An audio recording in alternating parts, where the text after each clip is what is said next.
bor ukasan, shunda kechirim so'ra, mayli kechirim so'rama, borib bir bag'riga bosib ko'rish desam, miyig'ida kulman.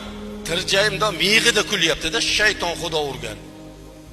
Qor aka, hurmatingiz cheksiz, siz kelibsiz-ku, agar otam tirilib kelib borib akaydan kechirim so'ra desa ham men bormayman deyapti. Qarang, iflosni qarang.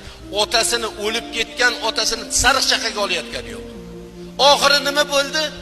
Oxiri mana hozir axlatiga qorishib, sasib yotibdi o'lolmasdan. Bu shundoq va'da, Xudoning va'dasi shundoq. Siylay rohimni uzgan qotir rohim, xotiningizni rizosi deb, xotiningizni gapiga kirib jigardan kechdingizmi, Xudo sizdan kechadi, bilib qo'ying. Shuning uchun esni yig'ishlik kerak. Hozir bolalarni o'rtasiga tushib achchig'araz bo'lib yurganlar bor. Qarang, aka ukasini o'g'lini bir shapaloq urib, "Ey, bundoq qilma" deya olmaydi.